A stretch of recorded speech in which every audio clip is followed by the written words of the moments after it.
I'd like to call this meeting to order, please. Thank you.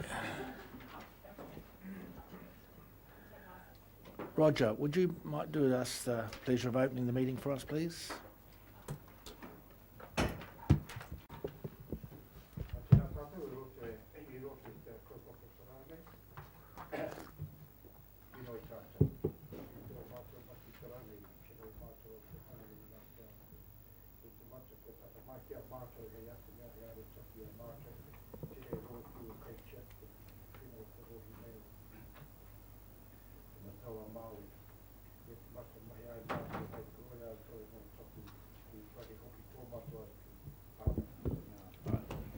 Thank you, Roger. And I'd also like to welcome everyone here today, especially the public and the press, especially the press, Victoria.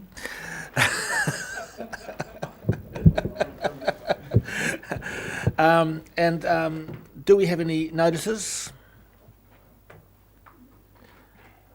Apologies. Debbie, you're going to go to a funeral? Yes, sadly, I'm excusing myself in about 40 minutes for a funeral back in Takapau. Yes. Alan Dick may be late.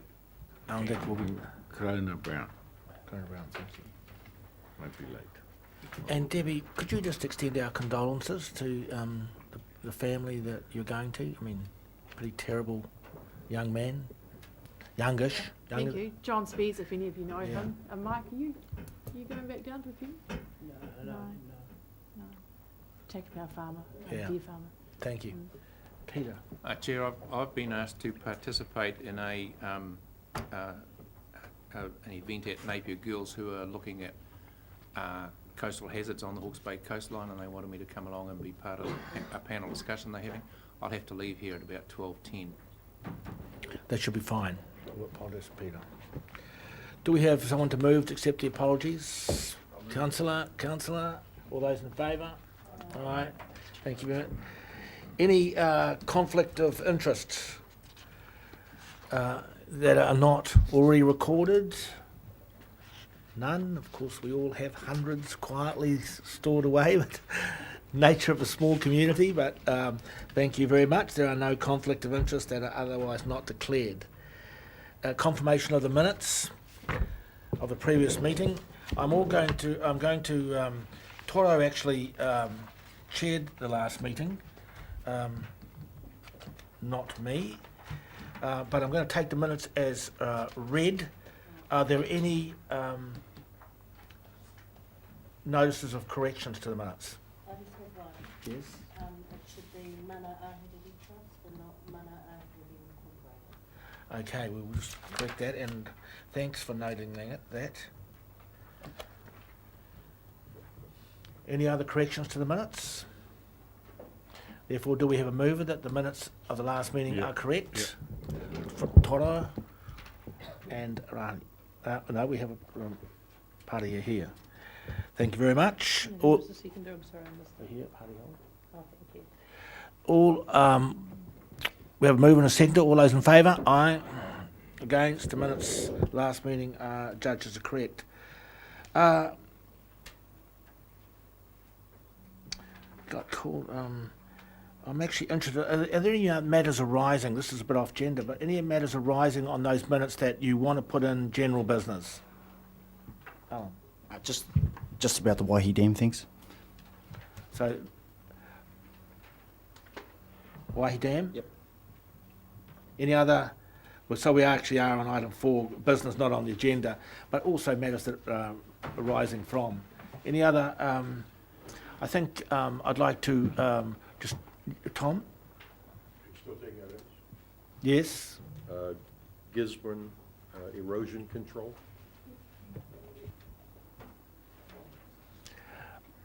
Matatini, I'll do. And I'll incorporate the Taniwha Dragon conference in there too. Quick update on that. Any other matters? Yes, Chair, I'd like to put the Mohaka catchment Mohaka plan Catchment. change on the agenda, please. Thank you. There are no other follow-up, no other matters not on the agenda or extra items. We have 5, do we? Okay, item 5, follow-up items from the previous. Thank you, James, Chair. you're very smart today, James. Put your suit on for us. Only appropriate. Chair, the Minister of the Environment announced last week that he has appointed a tribunal, a special tribunal, to consider the water conservation order application for the Narororo and Clive rivers. We're very fortunate to have Dr. Marker having been appointed to the tribunal to represent the region's tangata whenua interests. We have made contact with the Ministry for the Environment and made inquiries with respect to the timing and process for consideration of the application. They have advised that the tribunal itself is yet to meet and make its own decisions about the way in which it intends to operate and the timetable it's operating on. So at this point in time, we're not yet clear as to how soon the tribunal will be calling for submissions and the time that they will be giving to hearings and the process that they envisage from here. We've made ourselves available to, via the Ministry, to the tribunal to assist in any way with respect to their information needs and supporting their process.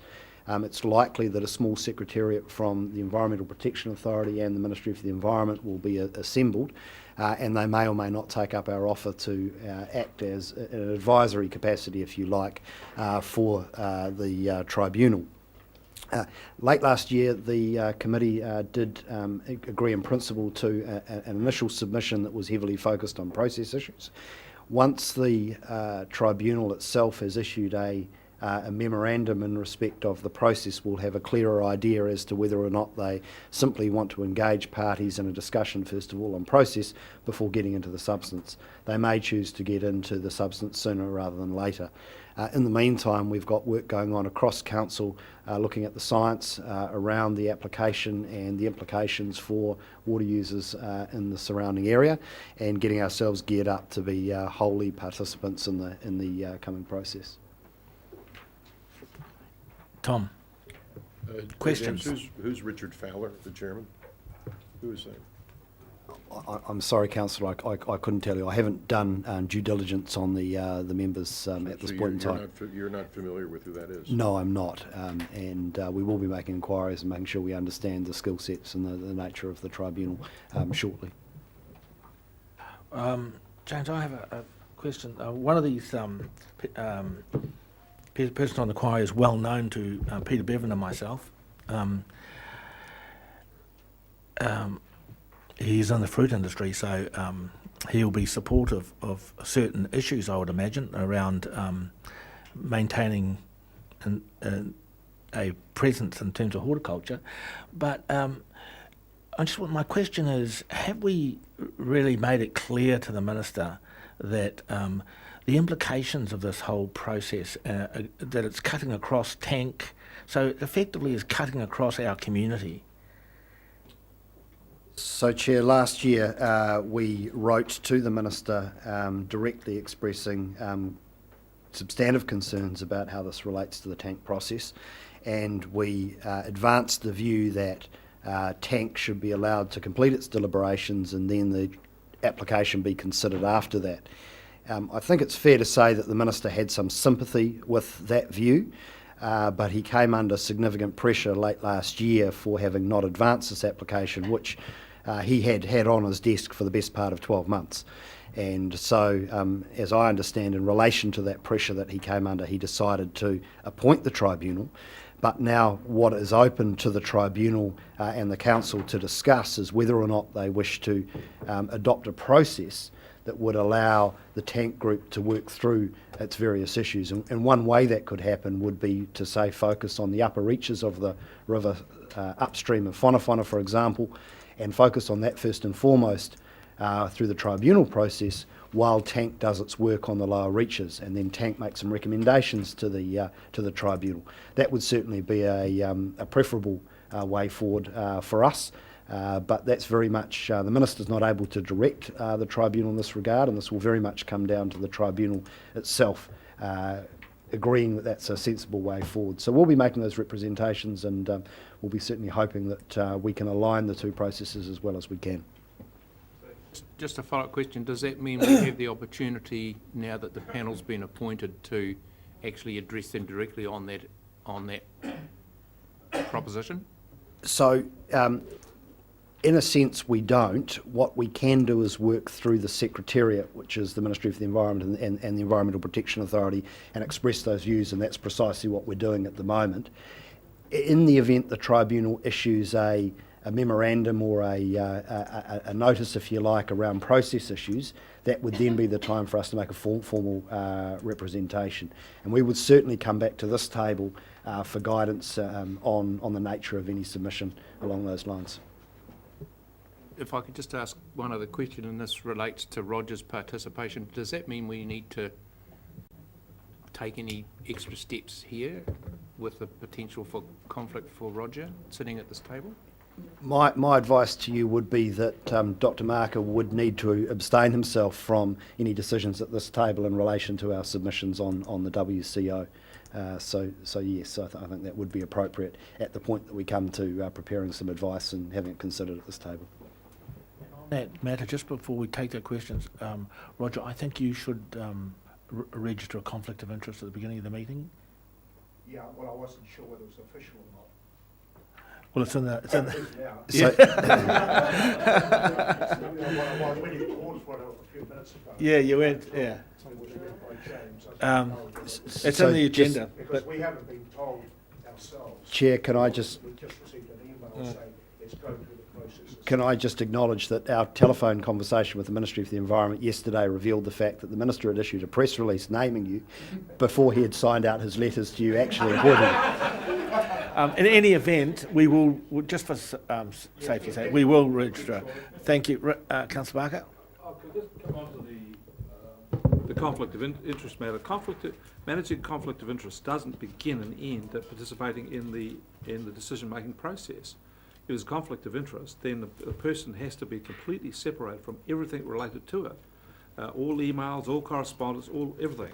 There can be no crossover at all anywhere. So it's not right to simply say the person leaves the decision-making process. I think we should get some clear advice on that and manage it absolutely crystal clearly for the protection of this council and for the protection of Dr. Marker. Because it would not be fair on him if we did not manage the process as well and we put him in a shadow. That would be really, really unfair. So we need to get clear advice on this.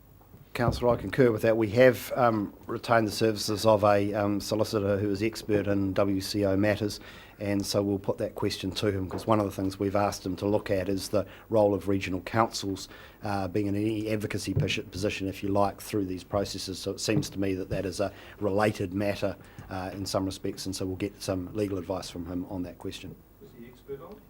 He's certainly an expert on WCO processes. Whether he's an expert on conflicts of interest and managing those is something that we'll test. That's the key question. Understood. Are there any? This is obviously a huge issue for us, and I'm really pleased that Dr. Marker is on it, because he can take the thinking from Heratonga to this committee, which is going to be vitally important to us. Are there any other questions on this issue, or even comment on this? Well, then we will move on. Approve the follow-up. The follow-ups be accepted. Yeah, do I have someone to move? Approve the follow-ups be accepted. Thank you. Seconder. Down here. Thank you. And you can move it. All those in favour? Aye. All against? It's approved. Decision items number 6. The milestones for our water bodies, and who's leading us here? James, you again. I'd like to invite Belinda Riley to... apologies. Belinda, if you could please come up and give a presentation. So I thought this was... yes, Belinda was recently married, so she is no longer Belinda Riley, she's Belinda Harper. My apologies.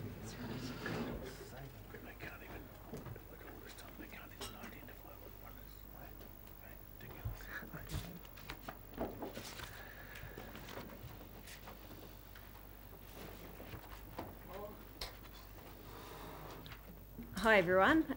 This morning I'm going to just give a quick talk about outstanding freshwater bodies and our recommended approach to how we're going to identify them in Hawke's Bay.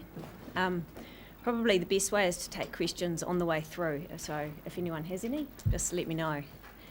No, we won't do that because you'll be here all day if we do that. So, All right.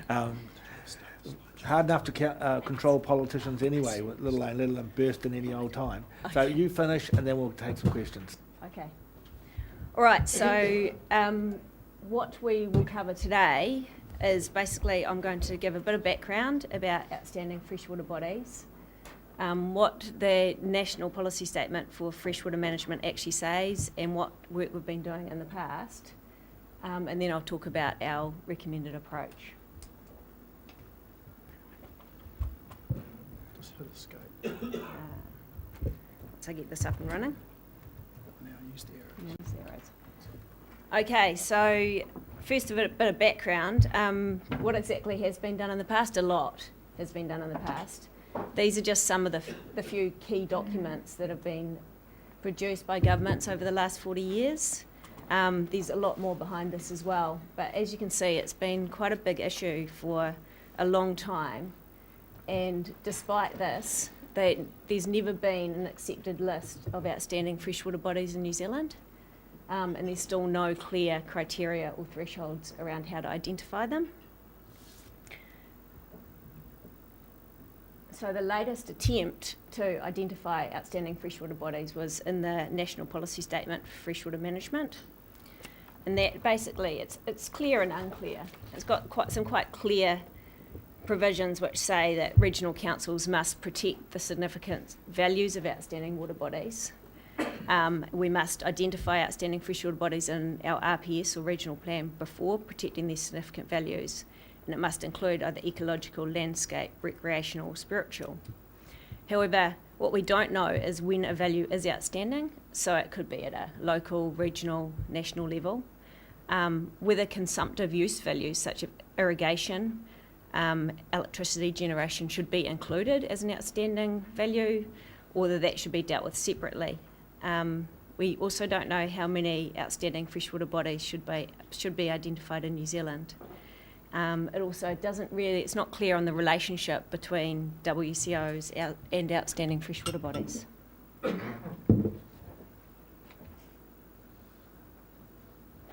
So to clear this up, in 2015, MFE, Auckland Council and HBRC formed a project group, and it's through a community environment fund project, and it was $80,000 which MFE sort of allocated towards clarifying the provisions of the NPS. And also they were hoping to develop a set of criteria and thresholds for determining outstanding freshwater bodies throughout the whole of New Zealand. And then on top of that, looking at a methodology for applying the criteria. So why did they want to do this? It was because there was a lot of uncertainty for regional councils, and regional councils were really looking for some easy way to identify outstanding characteristics, and also just to reduce debate on what actually outstanding means. It would mean there was a consistent approach to determining outstanding water bodies throughout the country. So we had to go back and figure out how we're going to achieve this. In terms of the intent, we went through a whole lot of the documents that were involved in developing the NPS. Look back at briefing papers. You obviously can't read that, but just shows the sheer quantity out there that we went through to figure out what was actually presented to Parliament, what the briefing papers said around outstanding freshwater bodies and the decision documents. And from there, a pretty clear picture came up that the intent to protect outstanding freshwater bodies has been around since 2008, and it's been the same. The NPS wording has changed, but they've always intended that outstanding freshwater bodies be protected over and above others. Looking for a nationally consistent framework to identify outstanding freshwater bodies, and also, in order to be an outstanding water body, there really needs to be an outstanding characteristic, not a sum. This was quite an important finding. not a sum of really, really significant values, but one that is outstanding, that really stands out from the rest. It also showed us that they only really want a small number of water bodies throughout New Zealand, which again was a really important finding because it shows that their threshold should be really, really high, and that the criteria to identify outstanding water bodies should be similar to water conservation orders or just below. In terms of what values should be in or out, it was really quite the briefing papers and everything we looked at, it was quite unclear. It didn't say that consumptive use values or economic values should be in, but then it didn't say they should be out either. So there's still a debate around that. In terms of moving on to the criteria and thresholds, how we had initially intended through the project to identify a list of criteria and thresholds was by convening a tag group with experts from different value sets, and also to undertake a lit review of all the various documents over the past 40 years, and again that's just scratching the surface, who've actually tried to define outstanding values. The intent behind that was just to see, are there any common themes or anything everybody agrees on with, say, recreation or certain values, which, yeah, that's outstanding, we know it's outstanding. So the findings of this, we thought that would just be the key to everything and would suddenly have a sort of a list of criteria that we could develop from those two things. But what we found after talking to the technical advisory group, that it really just wasn't that easy. So they were quite successful in recommending a number of methodologies that we could use to identify outstanding water bodies, but they didn't really come back with any clear recommendations about values and sub-values or with any thresholds. So that left quite a few questions within the project.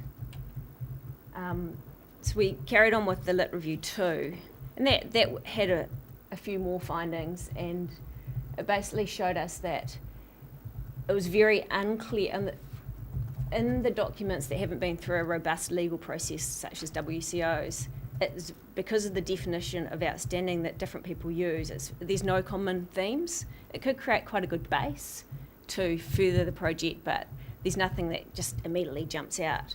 However, in the water conservation orders and case law, they're quite clear on what makes a value outstanding and what doesn't. And there's some consistent values that come through those documents. And so it was found that we could base a set of outstanding criteria on these values.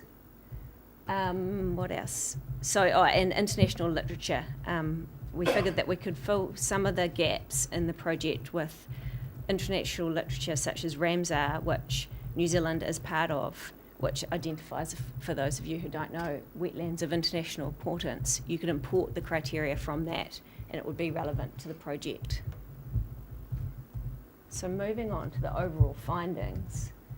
In short, basically the CEF project, it was successful and unsuccessful.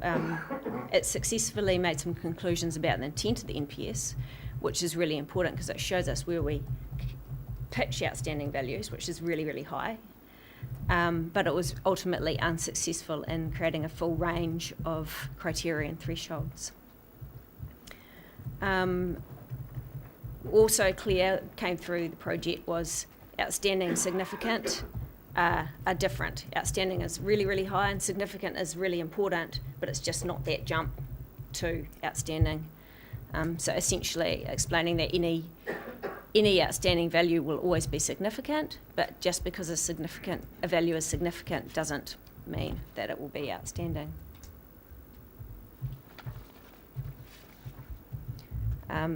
Further findings were that the WCO case law and international literature could be used to develop some criteria and thresholds for outstanding water bodies, but not all. They don't cover everything. Also recommended was that a reference group should be established to identify criteria and thresholds for outstanding tangata whenua values, and that all remaining values really need to be assessed by experts in an expert group, and that they could then go on to develop criteria and thresholds for outstandingness. So MFE have taken this on board and they're currently looking to provide some guidance during this year, there's no exact date, to sort of assist regional councils in identifying outstanding freshwater bodies. So moving on to what staff's recommended approach to identifying outstanding water bodies in Hawke's Bay is, well, basically based on the findings of the CEF project and the difficulties in having a clear set of criteria and thresholds from that project, we are recommending a staged approach. So firstly, we're recommending that we look through any documents or WCOs or case law that have been through a legal process, and it's quite robust and it's accepted that these values are outstanding at that level. Go through, identify them, and then use that to create a framework to then apply to Hawke's Bay. The aim of this really is to create little debate. So there's little debate that value is outstanding in the WCO document, decision document, apply it to Hawke's Bay. There will be some values that there should be no debate that value is outstanding too, because it's exactly the same as what we'd seen in the WCO. And that should lead to identifying those sort of water bodies in Hawke's Bay which are obviously outstanding, that we all know, which we just know are, without really thinking about criteria and thresholds. There are some obvious ones. There'll be a lot of information that will be needed to inform this part, but we're expecting that most of it will be already published. Part 3, that's all the rest, the remaining values that haven't been through a legal process, that we don't know, we can't base it on any confirmed evidence that they are outstanding. So that's picking up the rest, and we're thinking we need to figure out what's in the WCO's case law, international literature, and then that will create quite a clear picture, what's there and what's not. And then part 3 will fill in the gaps. So that's just a diagram just showing how we intend to do it. So part 1 and part 2, that they're separate, but they will interrelate, and we intend to notify them at the same time at this stage. And then once we've figured that out, part 3 will come along and it can refine part 1, fill in the gaps. We're expecting part 3 to be possibly contentious, because it will pick up those values that people feel quite strongly about. Some people really feel that irrigation and consumptive use values should be classed as outstanding. Some people don't. Some people just think that a water body should be outstanding for intrinsic values, not the consumptive use values, and worry about, if you do identify a water body as outstanding for an economic use value, what does that mean to the rest of the intrinsic values?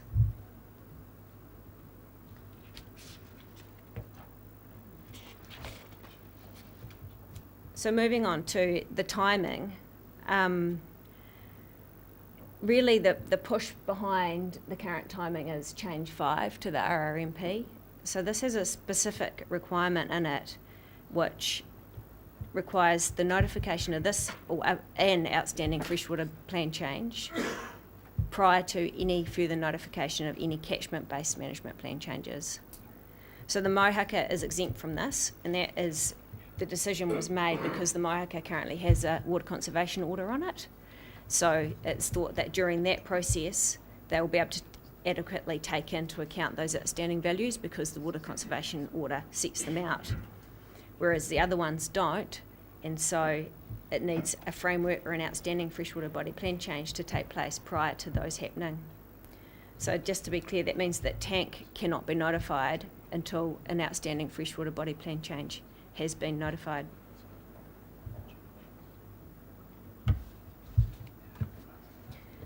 So the quick evaluation of this approach is, as you can see, it will enable some values to be progressed under this. Not all, because we don't have all the information for all, but looking back at all the past approaches that have been taken and all the government reports, I think maybe this is one of the key issues or key factors of why nothing has been progressed, is because they've tried to take on everything all at once, and those harder issues and those harder values they've caught up and stopped everything else progressing.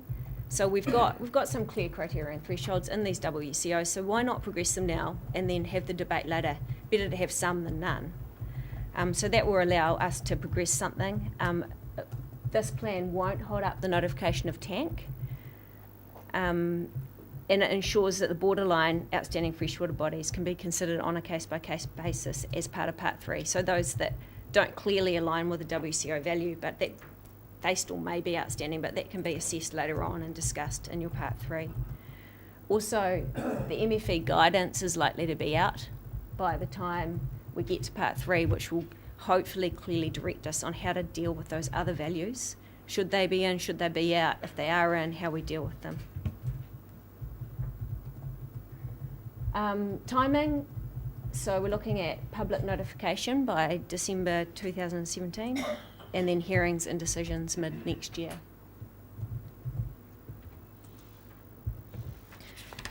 I've put this in at the end because it's an important aspect, and one that I'm seeing as I talk to more people is when you start to talk about outstanding water bodies, everybody, it's such an important issue to everybody, and everybody wants to see them protected, and everybody wants to put the water body that they locally swim in or is important to them, they want to see it classed as outstanding. And they've got a big worry that if it's not outstanding, then it won't be protected.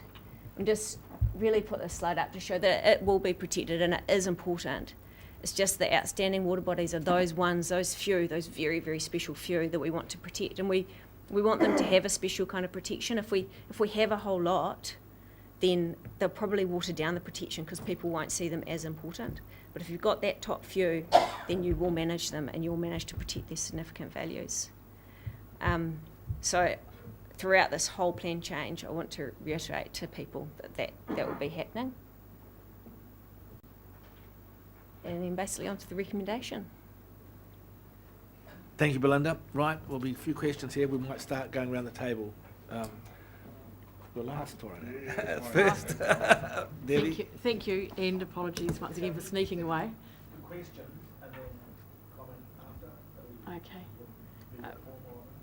My question, it might be for Ian, I'm not sure, but just as a courtesy, how will this consultation period take into account the likes of district plans where there are already, for instance, in Central Hawke's Bay, sites of significant conservation value already identified in their district plan, and one of them happens to be a water body that some may argue is significant, outstanding, some may not, I'm not sure, but will you be, gently, in terms of cooperation, taking the district councils along on the journey rather than sort of surprise and they might miss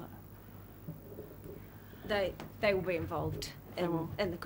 We're not, this is the prep work, going through all the WCOs, pulling out the criteria, and once we've done that and have some idea and more certain on the framework, then we'll be consulting with the district councils and bringing them in and talking to them. So we definitely don't intend excluding them.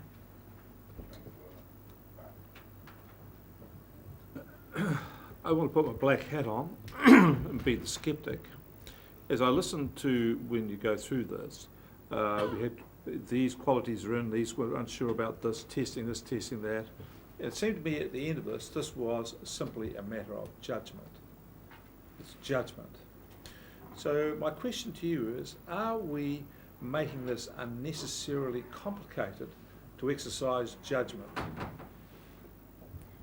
Well, Are we setting up a framework which is unnecessary actually, and we could have a much simpler process?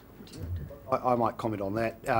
What we're trying to achieve is some consistency, and you certainly could have any community in any part of the country making its own decisions about what is outstanding, but because that then flows into specific rules and regulations about what can be done with the water body and around the water body, there is a desire to try and preserve some degree of consistency so that somebody in any region knows, what the test is going to be for outstanding.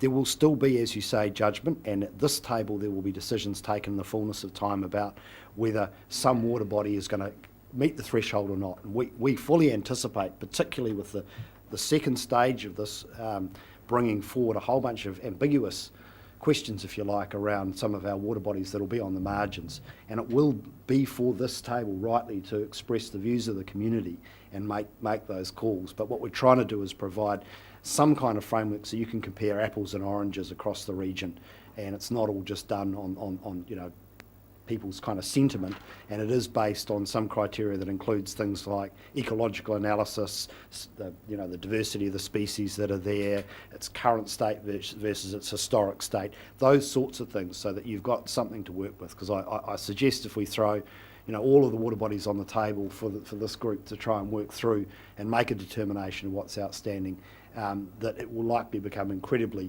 inconsistent and quite quickly be very difficult to deal with. So that's the reason that we're bringing a methodology to it. But like all these things, you know, it creates a whole you know, body of work which is complex and difficult to work through. But hopefully, if we do that, then we make your job a heck of a lot simpler. That's the intent. Thank you, Chair. My question is, maybe it's just me, but it's not clear. What is the significance of making a freshwater body outstanding? What's the actual significance there? What's the consequence of it? I'll have a go, and Belinda can leap in probably with a more detailed response. So the National Policy Statement requires us to identify and protect outstanding freshwater bodies. So protect the significant values of outstanding freshwater bodies, which is to say that we are required by law to protect those values once they've been identified. So that's the word protect is quite a high threshold. And therefore we would expect that any water body that is identified as outstanding will have the highest level of protection under our regional resource management plan. Can I just ask a follow-up question to that? I'm just going Because to follow up. it's on the same subject. Yeah. So let's say we decided that the Nararora aquifer was an outstanding water body. It's certainly a possibility. What are the consequences for our management of it and for the users of that water? You would then be, under the NPS, you'd then need to protect the significant values of the aquifer. So they might not be the same as the outstanding value, which might be if you end up deciding that irrigation or water tax is one of the significant values. There might be ecological values that you need to protect, and then you'd need to come up with some sort of protection and balance. You might need to rank the values and figure out how you protect that resource. Can I just add to that? What would be, and this is a possibility under this framework, is that the aquifer is identified as having an outstanding value for irrigation purposes. But because it's below ground, isn't full of fish, isn't used for recreation, those sorts of things, we could identify that the only outstanding value is an economic value, and therefore we are required to protect that value, which is to protect it for its economic value, if you like, which is where this whole thing has become awfully complicated in how you define what is outstanding. So we're in a situation where central government has written some words into a national policy statement without due consideration to what it means in practice, and we're now all wrestling with that. And it's another element of what I would describe as the over-engineering of kind of freshwater reform with the very best of intent, but we've now got these very, very complex elements of the NPS that we're trying to give effect to.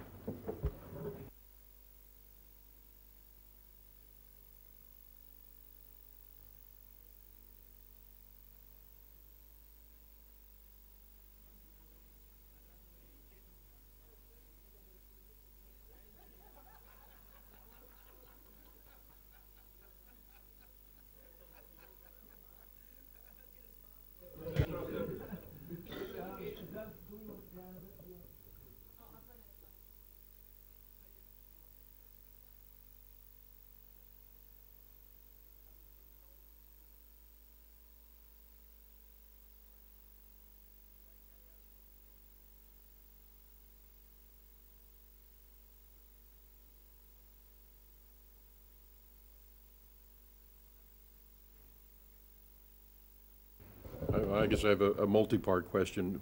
First of all, can you give us some examples, a couple of examples of water bodies that you would put in that first category of non-contentious kind of slam dunks, versus an example or two of what you would put in the contentious Part 3 category, so we can more concretely kind of get a fix on this, and what's the scale of this? How many might be in each of those categories for the region? And then lastly, is this an iterative process, or do we have to settle this one time, once and for all?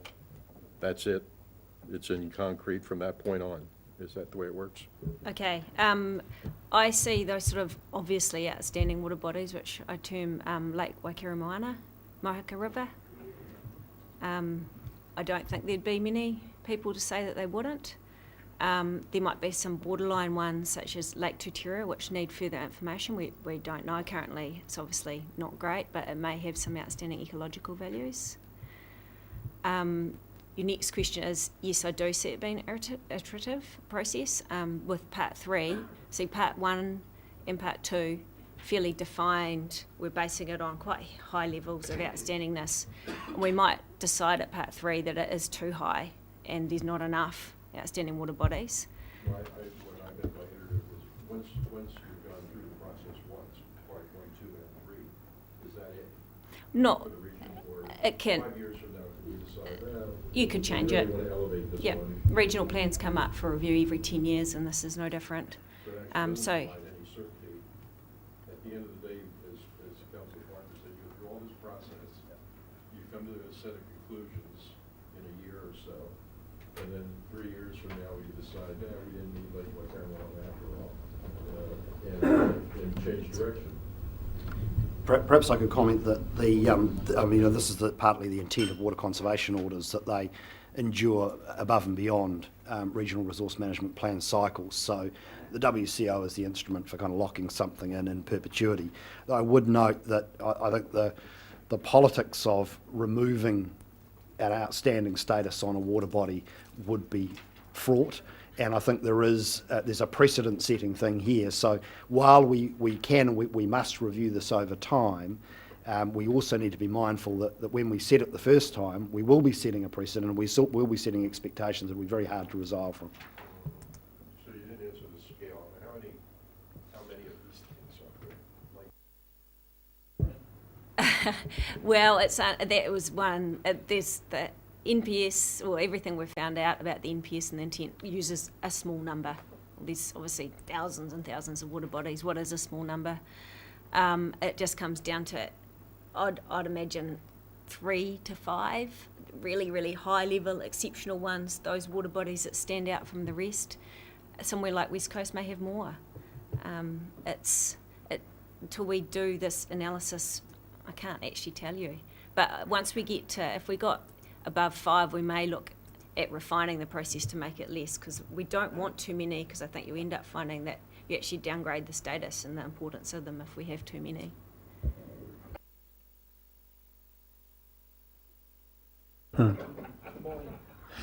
A few years ago, Whakakī Lake was identified as the most outstanding wetland in Hawke's Bay. And then I just see a few years later, it's sort of not on the list or was well down the list. What was the reason for it coming off, given that in the interim time there's been $1.5 million of other agencies' money spent on it? That would be definitely up for contention with the values surrounding Whakakī Lake. But currently at the moment, from what I hear, Gavin might be able to say more about it, is that it's the quality of it isn't very good, and it's not looking great. It's not currently possibly outstanding in its current state. Just an additional question, do lakes like that, are they available to be on the outstanding? Any freshwater body Yeah. is, yeah.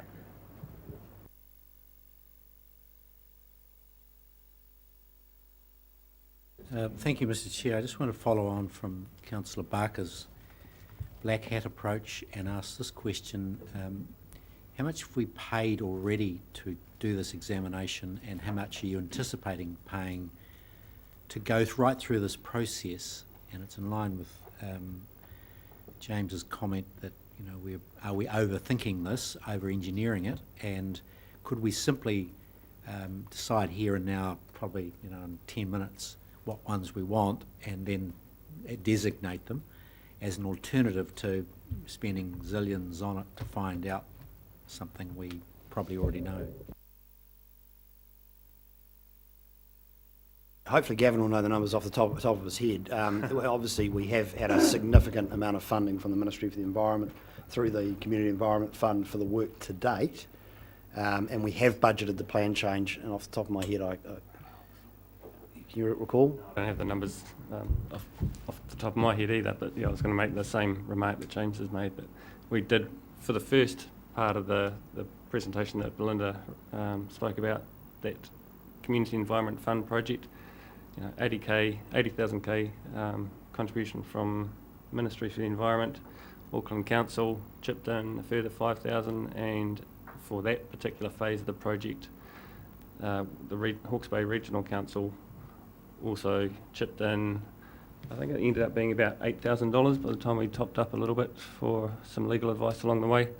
But as we turn into our own needs for our own outstanding water bodies plan change, then all those costs will be on us. Now, whether it's a 10-minute round table kind of cost, it could be quick like that, but you end up incurring costs further down the line because of challenges and bidding wars, or call it what you will. So, as you'll be aware from other papers on the agenda, the advice on oil and gas and moratorium for GMOs and the like, I think is still relevant here.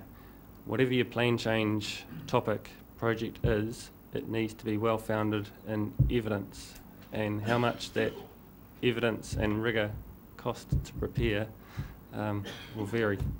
This is no different. Chair, can I just make an additional comment about the cost issue here, because we've, and I've inherited a situation as the group manager responsible for planning, where the Hawke's Bay Regional Council some years ago decided it was going to implement the national policy statement catchment by catchment. And worse than that, we've now got things such as the outstanding freshwater plan change, which we agreed to do as part of Plan Change 5, and advised the court that we would make a plan change to identify and protect outstanding freshwater bodies before we did any other plan change other than the Mohaka plan change. So now we can't do the tank plan change until this one is done, because what we've already said to the court. I note that probably the majority of regional councils around New Zealand are implementing their freshwater reforms region-wide in a single plan change. The consequence of this is that the Ministry for the Environment says the average cost of a plan change is about $110,000. And we're stacking these up, and we've got a whole bunch of them. So we've decided to do this catchment by catchment, plus we've got some other plan changes around the margins as well. So we've got a very heavy plan change program ahead over the next few years, and it is going to be very expensive. But those decisions were taken some time ago, and I'm actually unclear myself as to how much scope we would have to unwind that. Some of that would be political leadership required, and some of it might be, commitments we've made to the courts, etc. So, but obviously with the tank process, we're well down the track, and we wouldn't want to unwind that. So, we're actually halfway through this now, but we've got some pretty heavy costs ahead, and they're locked and loaded. Mr. Chair, if I could follow up on that, the locked and loaded bit, it would be useful to know what they are and put those into, so we've got a context to say, right, if we make a decision to go to the full Monty here with, the next 18 months of extensive consultation, etc., what is that going to cost? And have we got an alternative choice to say, can we streamline, short circuit, do some other mechanism to get to the same place but with half the cost? I'll undertake to bring a paper back on that. Clearly.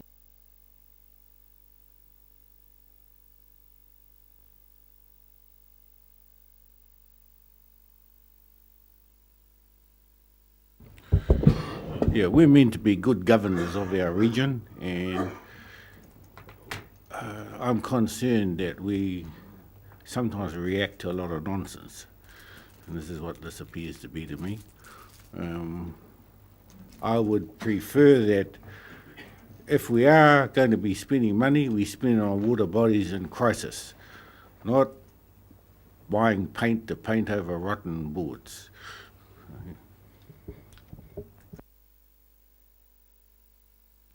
The question is, are we going to step up as governors and do what we should be doing? What we should be doing is trying to manage upwards in terms of the legislation and get it amended, because for me, I'm wasting my time talking about it. Tania? Thank you for the presentation and the work over the last few years. I know when we first started in the Regional Planning Committee as tangata whenua reps, this was one of the first agenda items, and we had a debate about what is outstanding at that time. My question really is, and tangata whenua reps have discussed this at length yesterday, is how can we be good governors if we haven't got all the criteria, thresholds and values sorted, and we're deferring some of them, and an example of one of them is cultural values, till later. If we're saying that there can only be a few nationally and even fewer regionally, then how can we do the job properly if we don't even have the full gambit of values on the table to examine? And I guess it would be very disappointing from a tangata whenua perspective if, as with MFE, they say, we say, it's too hard, we're going to leave it for later. Well, that is just not good enough. We can't go back to our hapu and iwi and say it was too hard, we're going to do a quick deal on some lakes and water bodies on the basis of values that are perhaps not your own, and those are the values that are going to be protected, not cultural values or not other values that Māori might consider important. So my question is, how can we be good governors if we haven't done the work? And I understand all the pressures around money and cutting costs, and I understand the pressures around getting plan changes like Tank through. But we've made this bed, and we've just got to sort it out. That's a statement, but the question is, how can we do this properly if we're only doing a bit of it?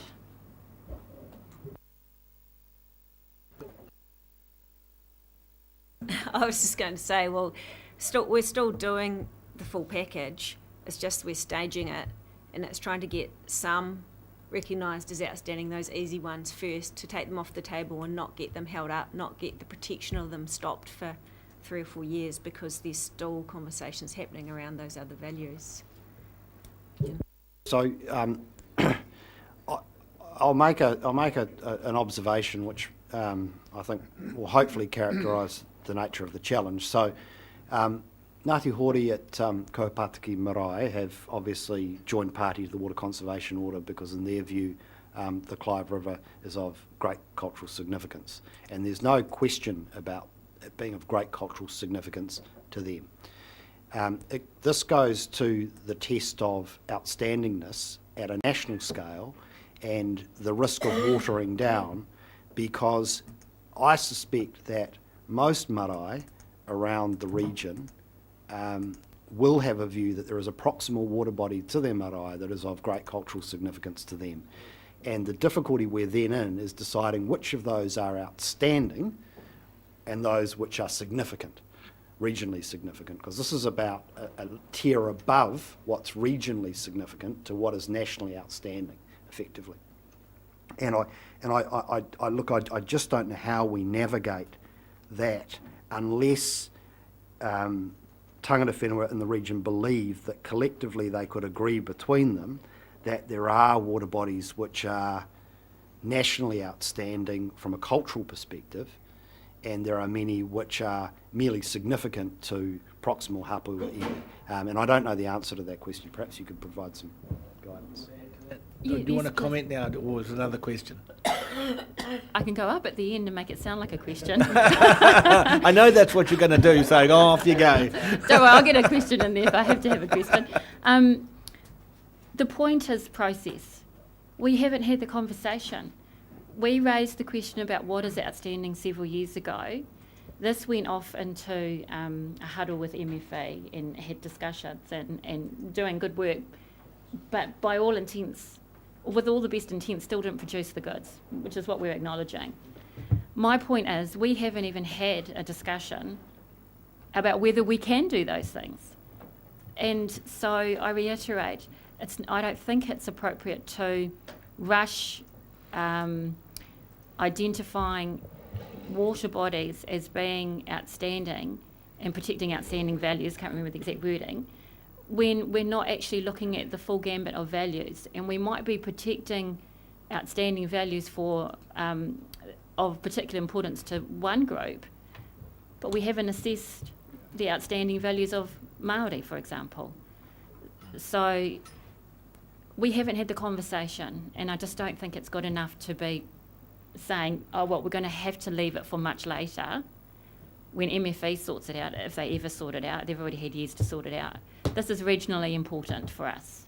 Let's deal with it regionally and get it sorted. Do it properly. And the question at the end, Dana, that you were going to brilliantly add in. When can we do that? No, we won't answer that, I think. No, we're going to come out. Roger's been waiting, and we're going to come back. And I'm just, if I'm not missing anyone down here, am I? Oh, okay. Well, we'll come back. Yeah, in Roger, part, and then Rick. my concern has been addressed by James in his last response to Tanya, and I'm not sure whether this is splitting straws between significant and outstanding. But my concern is about the idea of protection and these various levels of status.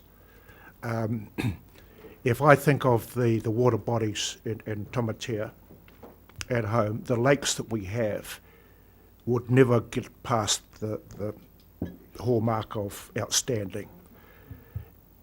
And yet there are unique ecological and obviously cultural, traditional tie to our people that live there. So we could spend a lot of energy trying to get them accepted as outstanding, but I think we would lose that battle just by what I see of the criteria. They in fact are in more need of protection than some of the so-called outstanding bodies, because they're more vulnerable to local laws of drainage, of dams, of all sorts of things that could happen and have happened in the last 100 years to those water bodies. So where's the kind of guarantee? Why, in other words, where the incentive for us would be to fight to get it made outstanding, rather than know that there's a protection if we're not considered outstanding.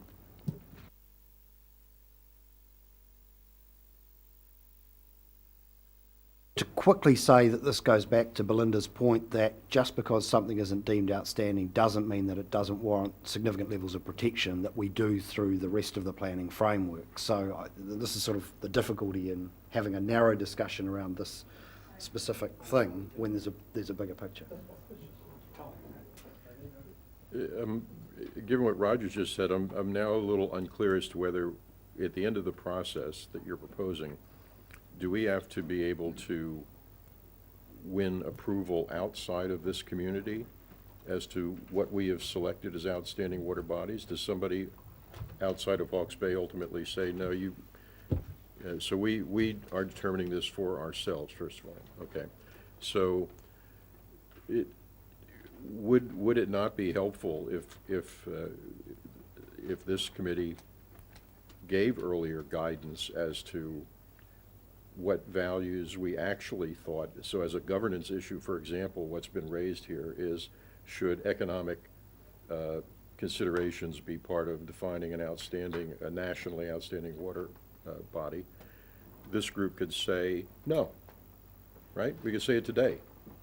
We could say the collective opinion of this group is that no, the intrinsic value of the water is far and away the number one value that we want you to consider as you sort through what the candidates are, and a discussion. That's a big debate. I mean, there'd be presumably people at the table here would say, no, absolutely, if we want the Haratunga Aquifer to be on the list because it supplies drinking water and industrial irrigation and blah, blah, blah, blah, blah. But why not have that debate up front? It's the value judgments are political judgments, aren't they? Back to Rick's point originally. Could we not make your life easier by making some of those judgments that we might feel quite able to make earlier in the process, as from from the standpoint of governors, what's the point of having you go through 18 months of process for us just to come back at the end of it and say, no, we never contemplated that you were going to use economic factors to stick something on this list. We find that fundamentally repulsive. Well, let's deal with that now, and you know, is that possible? Prudent? It's a big conversation, as you pointed out, Tom. Huge conversation. This is a prelude to it, isn't it? Because you could say, or otherwise in terms of economic.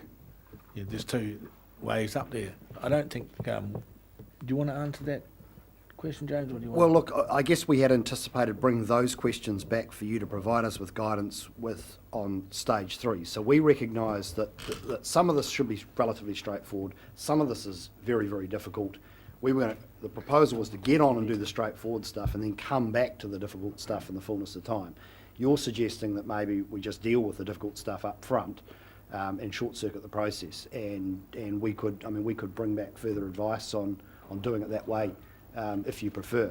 But the intent was just, can we get some runs on the board and get some stuff done based on the Waikere Moanas of this world and the Mohakas, and actually get a plan change, designated, tick, done, and then come back to those far more difficult questions, just given everything else that we've got on at the moment in the water reform space. So if you brought us 3 examples of vexatious ones, Yep. here are the issues raised by these 3. What's the sense of this committee as to how you'd like, how would you like to see these turn out at the end of the day? Wouldn't that be helpful to sorting this through more expeditiously? Certainly help with some direction, but I guess, so are you saying that you don't like the idea of getting the obviously outstanding water bodies identified and into your plan and protected in Hawke's Bay without holding up the rest, or?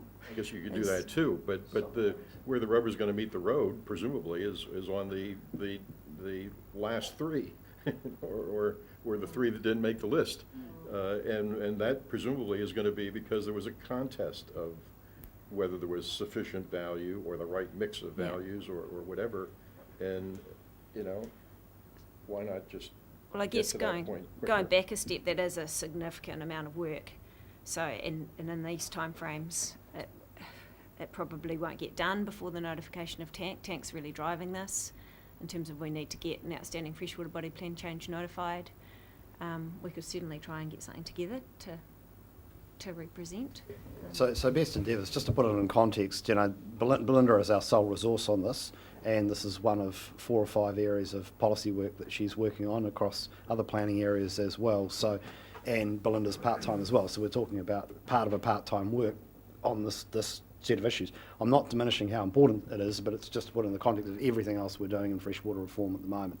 So can I suggest that we come back to you with some advice about how we might expedite the conversation around the stage 3 issues, not considering going into a plan change around stage 3, but at least supporting a discussion at this table around that, because I think the councillor has correctly identified that while it's easy to identify some that are a slam dunk, as soon as you do that, you open up the question of what's not in there. And so it's very hard to break the conversation apart. So if we are going to advance the easy stuff, I think it is helpful for you to have a conversation and get settled in your own minds about the other bits, or at least how we're going to address the other bits over time. Jane, we need to go down this line here. Thank you, I know, Chair. thank And you. just to the fact for Māori's point of view, is from Wairo and Waikare Moana, we don't see much in there in the sense of the value of the name where we come from our tikanga point of view. The name of Waikare Moana and Wairo says it for what it is. And Waikare Moana being a blissful place with all those intrinsic values, when we start measuring them through our lens as Māori, we don't want to see the threshold being so high and then everybody in the bay and other hapu iwi of tributaries miss out. that's not us as Māori how we look at it. We're a sharing kind of people. With whakaki, has always been outstanding to me as a garden of Eden for all of us.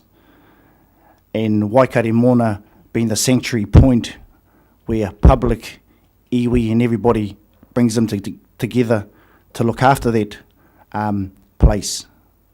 But when we start picking them out one by one, it's not very very good. And I support what like Tom and Roger says. My importance is to look at the ones that need protection, the ones that need who have been polluted, the ones that need help. And we understand the ones where we come from, and everybody knows there'll be no word of a doubt, Waikato Mona will be there, but the threshold might be so high, other tributaries and water bodies miss out. So it's just been very patient around it and making sure our cultural values are very taken into account in a due process and a collective view from everybody around this table. Kia ora. Thank you, Alan. Was it, no, Paul, and then Nurak. Thank you, Chair. I understand through you. I understand that we've had an artificial time frame put on us because we agreed with the courts when we did Plan Change 5 that such and such was going to happen. And I recall having a conversation around this table not so long ago about why we're so fixated on actually obeying these sort of things. So what I'm curious to know is what are the consequences if we don't have this done in time before the tank plan change is notified? You can't notify the tank plan change without having this notified first. Just to be clear that what's the word? Indication of one project preceding another, that is written into our regional policy statement as one policy. It's not part of a law or an absolute promise that we signed up to with the court as such. It is but one policy in amongst a regional policy statement that contains many things. If we don't fulfil that policy, there might be some interest groups, stakeholders who will have a go at us and question why we didn't fulfil it. But I don't think there's any sort of absolute legal recourse available to them.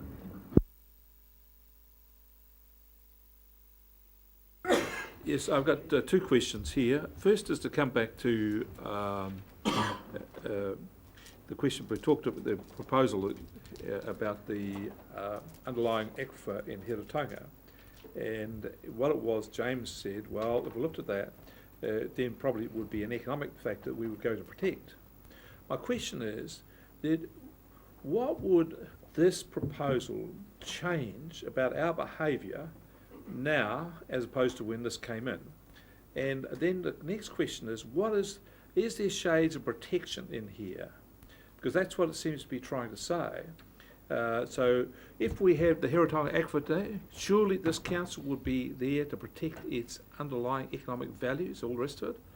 So what would be changed or different or improved if we went through this process? And the second thing is, we've heard over and over again in this presentation that for the outstanding water bodies, we'll protect them, but don't worry, for any other body that's not there, we'll protect it as well. Well, I'm just trying to get my head around protection is protection. It's an absolute. It's not a degradable. It is absolute. So what would different? I'm trying to get here, you're trying to sell me that we're doing something different here and something is necessary, and I'm not getting it.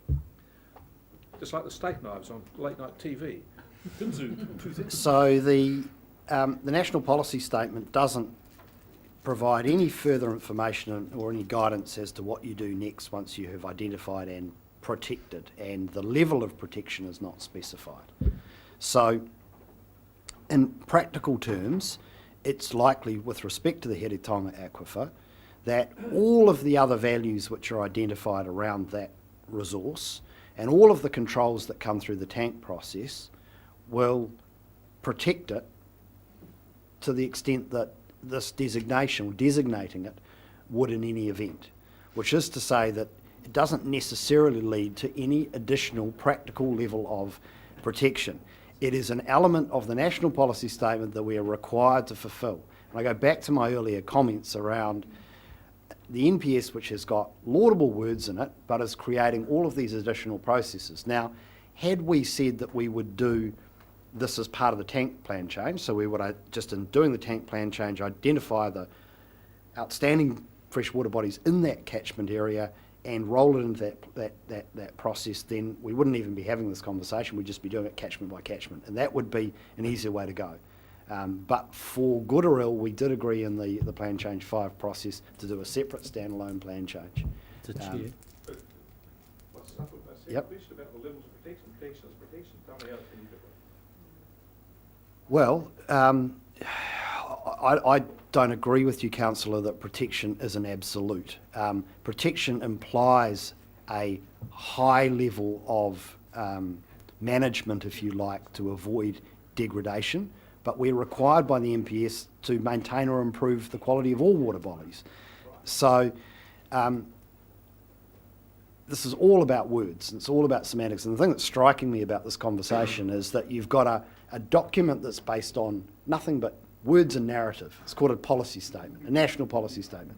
And it comes headlong into science, which then tries to break things down through classifications and counting bugs and birds and all those sorts of things. And what this whole process is about is trying to reconcile policy intent with practical reality. And it's arguably over convoluted and over engineered. And I think you're raising questions which are perfectly valid. And the answer is simply that we go through the process of identifying them, we work out what levels of protection are required through the freshwater plan changes, and that is decided by this table after you have identified the value, if you like.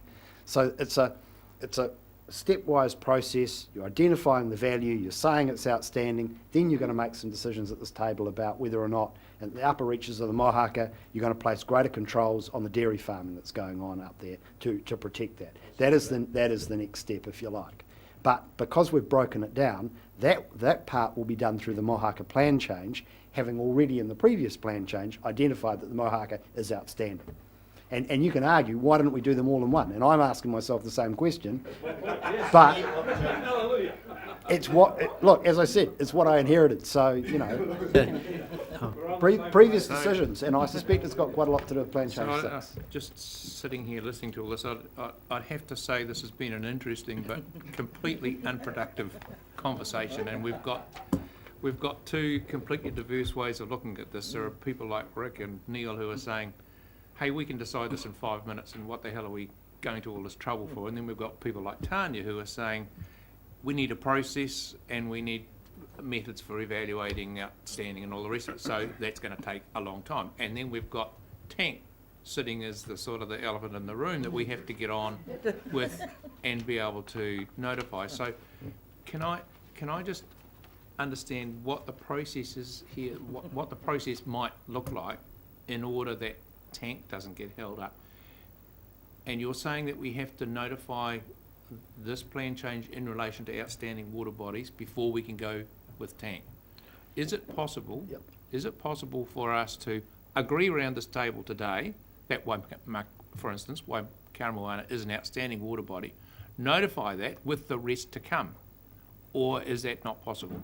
Well, notification of a plan change involves a whole bunch of statutory steps, and as I said before, the average cost of those is about $110,000. We're required to consult the public, we're required to produce documents, we're required to receive submissions, we're required to hold hearings in relation to those, etc., etc.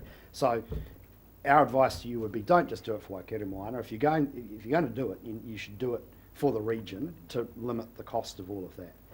With respect to Tank, the point that Gavin makes is that we said under Plan Change 5, including to the courts, that we would put in the regional policy statement that we would deal with this issue before we did the Tank plan change. So we've made that commitment. Now, we could renege on that, and the recourse would be that there is the potential for a judicial review of the Tank notification decision by this council on the basis that it's, again, the regional policy statement, and the courts might find in the favour. And so we're only trying to follow the the process that we ourselves have set out that we would follow, notwithstanding the fact that it is complicated. I'm itching to get this in, Mr. Chair.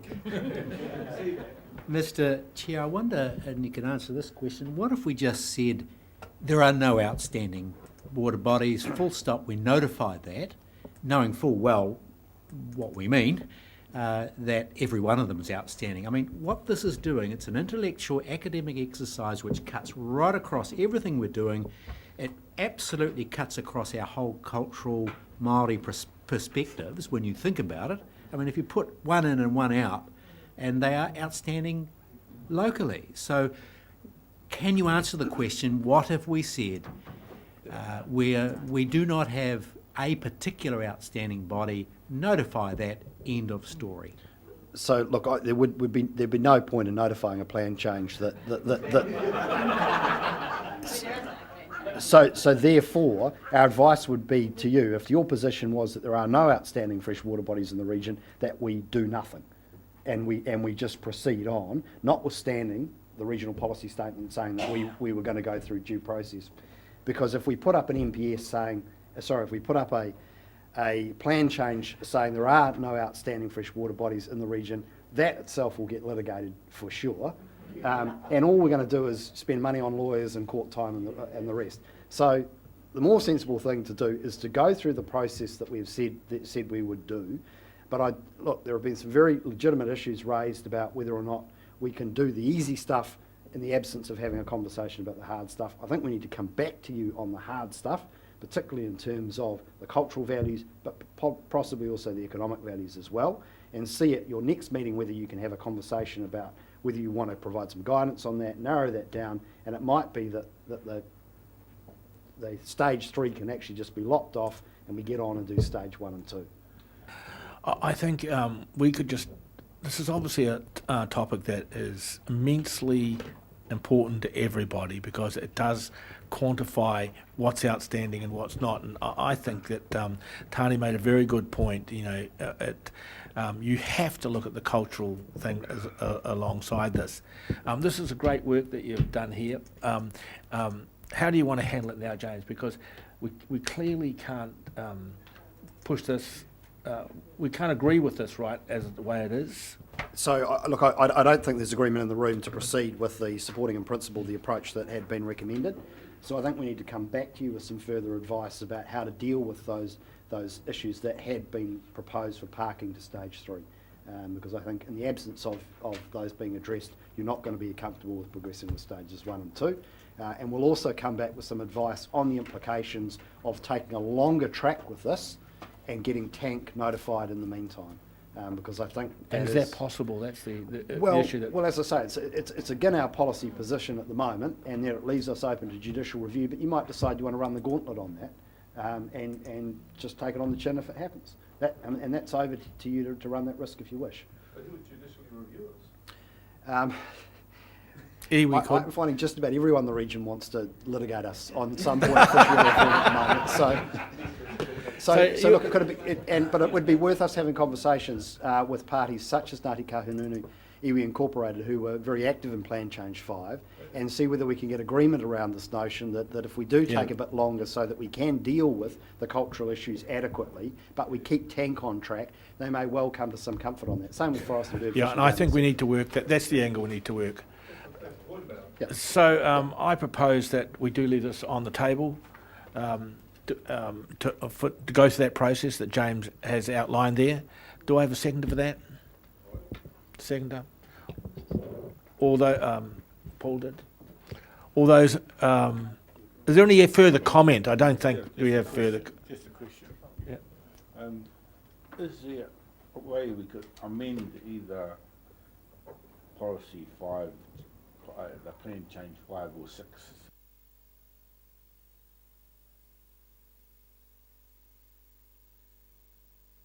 And it can be done, but once again, it's a plan change, and it's a change to the regional policy statement. So it's a process to solve a process, if you like. Any other comment, or we have a mover and a seconder to leave this on the table?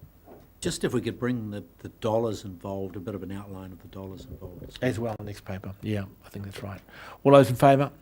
Aye. Against? Very good discussion, obviously close to everybody's heart. We will go to item